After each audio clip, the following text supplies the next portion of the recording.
జై తెలంగాణ, జై జాగృతి, జై కేసీఆర్.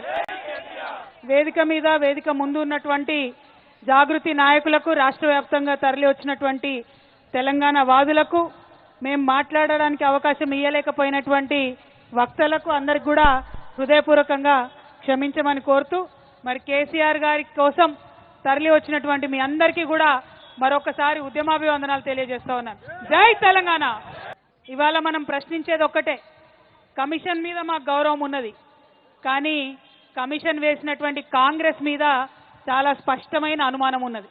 ఎందుకంటే కాంగ్రెస్ పార్టీ ఇప్పుడు కాదు, 60 ఏళ్లుగా తెలంగాణను అన్ని రంగాల్లో వెనుకబడేస్తూనే ఉన్నది.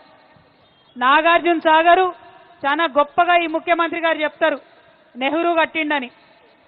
ఎన్ని సంవత్సరాలు కట్టిండన్నది మాత్రం ఎవరు చెప్పరు. ఎస్ఆర్ఎస్పీ కాంగ్రెస్ వాళ్ళు పివి నరసింహారావు గారు ఫౌండేషన్ వేసిండ్రు. మొన్న మనం బీఆర్ఎస్ వచ్చినాక మొన్న పూర్తి చేసుకున్నాం. కాళేశ్వరం కూలేశ్వరం అయిందని అడ్డగోలుగా ముఖ్యమంత్రి గారు మాట్లాడుతున్నారు. కానీ మీ నెహ్రూ గారు ఫౌండేషన్ వేసిన నాగార్జున సాగర్ కుడి కాలువ కొట్టుకపోయే పరిస్థితి ఉండే, అక్కడ ఒక బ్రిడ్జ్ మొత్తం కొట్టుకపోయినటువంటి దాఖలాలు ఉంటే ఆనాడు మానీయుడు ఎన్టీ రామారావు గారు రిపేర్ చేయించి నాగార్జున సాగర్ని మళ్ళా నిలబెట్టిండ్రు. అదేవిధంగా ఎస్ఆర్ఎస్పీలో ఇప్పుడు మీ మంత్రివర్గంలోనే ఉన్నటువంటి నాయకులు కట్టినటువంటి మిడ్ మానేర్ కట్ట మొత్తం కొట్టుకపోతే మేం మీలాగా చిల్లరమల్లరగా మాట్లాడలేదు, రిపేర్ చేయించి ప్రజలకు అవసరం వచ్చేటట్టుగా మంచిగా చేసినాం దాన్ని.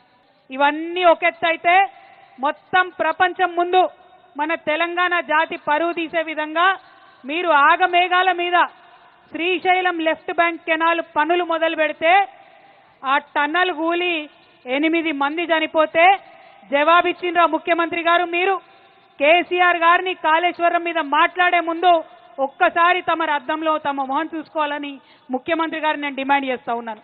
ఇక్కడి నుంచి 2 కేంద్ర మంత్రులు ఉన్నారు, వాళ్ళు ఏం చేస్తున్నారు, ఎందుకోసం మాట్లాడతలేరు? అదే కాళేశ్వరంలో మేడిగడ్డల ఎలక్షన్ టైంలో ఒక పిల్లర్ గుంగి ఇంకో పిల్లర్లో పగుళ్ళు వస్తే ఆగమేఘాల మీద ఎన్డీఎస్ఏ పరిగెత్తుకొని వచ్చి ఫోటోలు తీసి రిపోర్ట్లు ఇస్తారా? అంటే కాంగ్రెస్ బీజేపీ కుమ్మక్కైన విషయం తెలంగాణ ప్రజలకు అర్థమైతలేదని మీరు అనుకుంటే అది మీ అమాయకత్వం అయితే తప్పితే ఇంకోటి కాదు.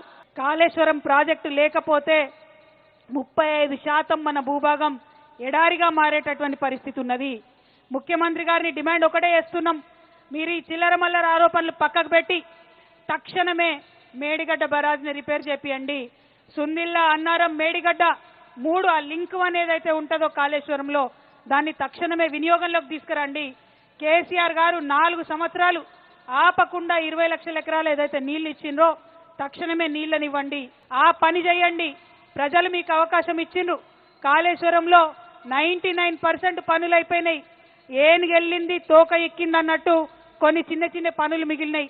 అవి పూర్తి చేసి తెలంగాణ రైతాంగాన్ని ఆదుకోమని నేను ముఖ్యమంత్రి గారిని డిమాండ్ చేస్తా ఉన్నా. ఇవాళ అధికారంలో ఉన్నారు, ఇప్పటికన్నా ప్రజల పక్షాన మాట్లాడాలి, ఇప్పటికన్నా ప్రజల కోసం పనిచేయాలని ముఖ్యమంత్రి గారిని నేను ఈ సందర్భంగా డిమాండ్ చేస్తున్నాను. మరి కేసీఆర్ గారి కోసం ఇవాళ జాగృతి కార్యాచరణ తీసుకున్నది. రేపటి నాడు మేము అవకాశం ఇస్తాం, ఒక నెల రోజులు వెయిట్ చేసి చూస్తాం. ముఖ్యమంత్రి గారు అపెక్స్ కౌన్సిల్ మీటింగ్ పెట్టాలని కేంద్రానికి ముఖ్యమంత్రి గారే ఉత్తరం రాయాలి, బనకచెర్ల ప్రాజెక్ట్ ఆపమని. కిషన్ రెడ్డి గారే ఉత్తరం రాయాలి, ఈటెల రాజేందర్ గారే ఉత్తరం రాయాలి, మన గోదావరి కాపాడుకోవాలని.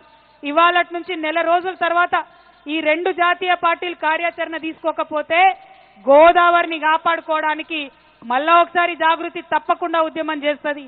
తప్పకుండా కేంద్ర రాష్ట్ర ప్రభుత్వాల మీద ఉద్యమం చేసి మన హక్కైనటువంటి గోదావరి నీళ్లను మన పొలాలకు మళ్లించడానికి మరొక ఉద్యమం చేపడతామని ఈ సందర్భంగా తెలియజేస్తూ